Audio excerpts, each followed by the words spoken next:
A Ucrânia realizou mais uma manobra ousada, atraindo tropas russas para a região de Sumy, antes de dar a volta, cortando suas linhas de suprimento e prendendo-os numa verdadeira zona de morte. É mais uma vitória tática para a Ucrânia, mais um exemplo da inteligência ucraniana ridicularizando a incompetência russa. E isso pode muito bem mudar o curso da batalha nas regiões de Sumy e Kursk, forçando os russos a recuarem e dando às forças armadas da Ucrânia a chance de avançar e ampliar sua vantagem. No norte da Ucrânia, a região de Sumy não foi uma das 4 que Putin citou ao falar sobre anexação no início da invasão.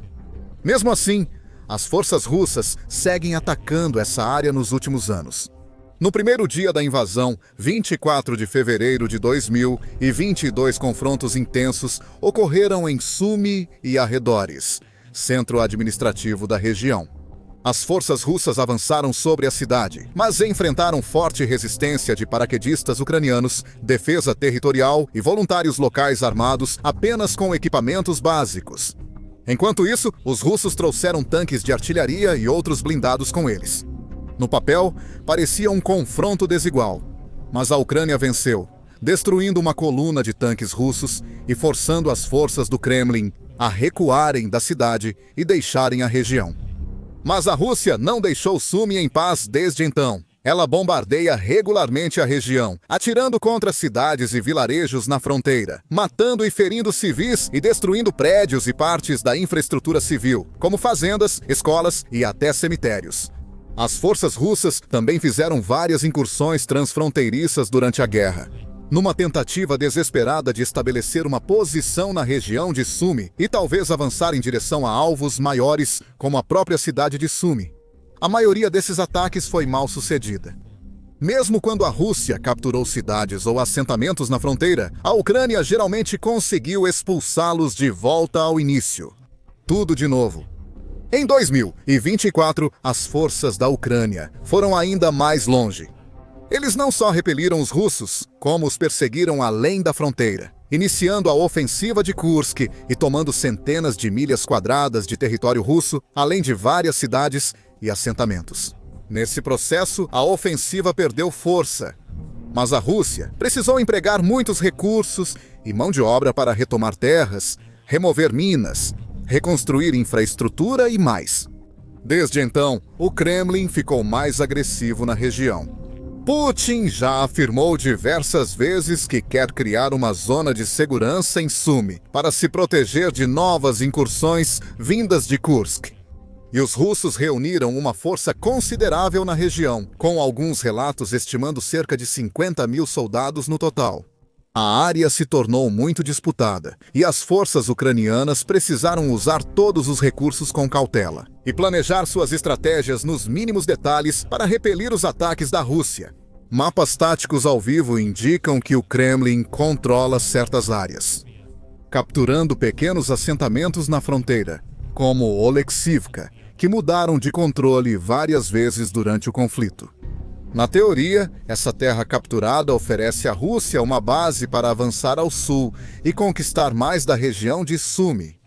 Há um problema com essa tática. O ponto de apoio da Rússia é uma faixa estreita de terra com lacunas dos dois lados. E a Ucrânia acabou de realizar uma jogada impressionante para explorar exatamente essas fraquezas, transformando o que antes era um esforço defensivo em um ofensivo e deixando as tropas russas em terra de ninguém. A oeste da seção capturada de Sumy, as forças ucranianas avançaram. Eles cruzaram novamente a fronteira e entraram na região da Rússia, cercando lentamente a área capturada pelos russos. Isso, por sua vez, cria oportunidades para as tropas ucranianas flanquearem os russos, atacando-os de vários lados simultaneamente, para pegá-los de surpresa ou eliminá-los, ou fazê-los correr de volta para a Rússia o mais rápido que conseguirem. Para apoiar a ofensiva, a Ucrânia tem usado intensamente ataques aéreos. Nas últimas semanas, as forças de Kiev fizeram vários ataques aéreos contra posições russas em áreas ocupadas de Sumy e dentro de Kursk, como visto em inúmeras outras ocasiões ao longo da guerra até agora, quando se trata de ataques aéreos e ataques com drones. A Ucrânia coloca muito pensamento, planejamento e inteligência na escolha de seus alvos e no lançamento de suas armas nos momentos certos para causar o máximo de dano. Adotou a mesma filosofia, identificando pontos estratégicos como centros de comando russos ou rotas de suprimento, e os destruiu com precisão incomparável. Isso resultou em brechas, permitindo que as unidades terrestres ucranianas avançassem e rompessem as linhas defensivas, ganhando terreno ao norte. E recentemente, o Batalhão Cisne Negro da Ucrânia compartilhou imagens de aeronaves russas tentando bombardear novas posições ucranianas a nordeste da vila de Kindrativka. Isso demonstra 2 pontos importantes. Primeiro, mostra o quanto a Ucrânia conseguiu avançar. Quando a Rússia capturou cidades e assentamentos fronteiriços em Sumy, muitos analistas esperavam que suas forças iriam fortificar suas posições, estabelecer uma base sólida e expandir-se lentamente, tomando mais terras ao longo do tempo. Em vez disso, a Ucrânia conseguiu abrir um grande buraco na posição russa e recuperar o território perdido. Em segundo lugar, isso mostra como a capacidade da Rússia de manter pressão e impulso na região está enfraquecendo a cada dia. Apesar das declarações ousadas de Putin sobre zonas de proteção e do grande número de tropas russas na região, o país mal consegue manter até mesmo as menores faixas de terra de Sumy. E isso também não é um incidente isolado. Houve muitas situações assim em 2025. Forças russas cruzaram para Sumy e tomaram uma vila, mas foram superadas em estratégia e manobra pela Ucrânia. Elas voltaram à estaca zero para repensar o próximo plano de ataque. Os comandantes russos provavelmente achavam que expandiriam sua posição em Sumy desta vez. Mas, agora, é a Ucrânia que avança mais no território russo, isolando brigadas do Kremlin e deixando a Rússia com problemas táticos sem soluções óbvias. A Ucrânia não demonstrou apenas superioridade tática em Sumy. Suas forças também estão demonstrando níveis extraordinários de inovação militar, usando equipamentos realmente inovadores para enfraquecer as posições russas. Equipamentos como o hexacóptero Vampire, chamado de Baba Yaga pelos russos em alusão à bruxa do folclore eslavo. Equipados com câmeras infravermelhas que permitem ver facilmente em qualquer condição e localizar soldados russos onde quer que se escondam. Esses drones transportam ogivas de até 15 quilos, cerca de 33 libras, e algumas variantes suportam até 20 quilos. Isso os torna mais perigosos que drones básicos e leves, que normalmente carregam explosivos improvisados simples. Vampiros causam grandes danos onde atingem, e a Ucrânia os usa regularmente em missões noturnas de longo alcance, transportando munições devastadoras como minas antitanque ou granadas de morteiro para serem lançadas sobre as tropas, veículos ou outros ativos da Rússia. Engenheiros ucranianos levaram o Vampiro a um novo patamar ao desenvolverem uma nova munição lançada por drone apelidada de Bomba Buraco Negro. Ela foi criada pela unidade Cisne Negro e possui 2 variantes, termobárica e de fragmentação. A bomba termobárica produz uma onda de explosão de alta temperatura que primeiro dispersa uma nuvem de combustível e depois a incendeia, criando uma sobrepressão intensa. Após a explosão, a rápida queda de pressão puxa o ar de volta, o que pode sufocar tropas pegas no raio e obliterar fortificações inimigas em um instante. A bomba de fragmentação, por sua vez, detona no ar para espalhar uma chuva de estilhaços letais por uma ampla área, eliminando rapidamente esquadrões inimigos em movimento ou limpando trincheiras adversárias. Imagens da linha de frente mostram bombas buraco negro em ação, deixando enormes crateras após a explosão, e posições russas sendo eliminadas instantaneamente. Elas são extremamente eficazes, com o mesmo poder explosivo de projéteis de artilharia, mas podem ser posicionadas com precisão onde a Ucrânia quiser, graças aos drones Vampiro. E não dá para saber como a Ucrânia pode continuar usando essa combinação inovadora e explosiva de drones e bombas com ainda mais eficácia, em Sumy e em outros pontos da linha de frente. Ela poderia, por exemplo, implantar equipamentos semelhantes em outras regiões, como Donetsk e Zaporizhia, para desmontar as defesas russas sem precisar depender tanto da artilharia. Ela poderia usar drones e bombas buraco negro em ataques de precisão em profundidade. Ela ataca regularmente alvos de alto valor na Rússia ou territórios ocupados, como a Crimeia, destruindo radares, defesas aéreas, aeronaves e postos de comando russos, deixando o Kremlin com mais equipamentos destruídos e um buraco ainda maior na economia. Por ora, porém, o foco da Ucrânia segue em Sumy. E o país tem uma missão clara de cortar as forças de ocupação russas e eliminá-las uma a uma. E eles já estão tendo sucesso. Enquanto a Rússia concentrou um grande número de suas tropas em uma seção relativamente pequena da região de Sumy, a Ucrânia optou por uma abordagem mais tática de dividir para conquistar, enviando suas próprias brigadas em diferentes direções para contornar e ficar atrás das posições russas, em vez de perder tempo e sacrificar tropas em um avanço frontal agressivo. Apoiados por suas campanhas de ataques aéreos, os ucranianos conseguiram gradualmente desgastar a presença russa aqui. Diariamente, suas forças isolam grupos de tropas russas antes de avançar para concluir o trabalho. Enquanto isso, tropas ucranianas avançam para Kursk, criando outra frente para os russos defenderem. Enquanto a Ucrânia tem um plano de ação claro e o executa de forma impecável, os comandantes russos parecem totalmente incapazes de resolver vários problemas ao mesmo tempo. Essa é uma tendência recorrente na guerra, com o Kremlin frequentemente recorrendo apenas à força bruta. A Rússia tentou consistentemente usar sua superioridade em efetivo e seu exército maior para simplesmente sobrecarregar a Ucrânia em toda a linha de frente, apostando em seu maior número de soldados, tanques e outros equipamentos militares para cumprir o objetivo. Enquanto isso, a Ucrânia tem sido notavelmente adaptável e tática. Ciente de sua força e recursos menores, a Ucrânia sabia que não venceria um confronto direto. Em vez disso, precisou inovar para ter sucesso e surpreender seu inimigo para conseguir qualquer tipo de vantagem nesta guerra. Isso tem sido verdade durante toda a guerra, e a situação em Sumy é um microcosmo perfeito do cenário muito maior em jogo. Novamente, ficou evidente a teimosia russa e a total falta de vontade de mudar as táticas. Mesmo quando as coisas não estão saindo como queria, há sinais da engenhosidade e adaptabilidade ucranianas. Com isso, as forças russas são eliminadas e a Ucrânia aproveita a mudança no cenário das regiões fronteiriças.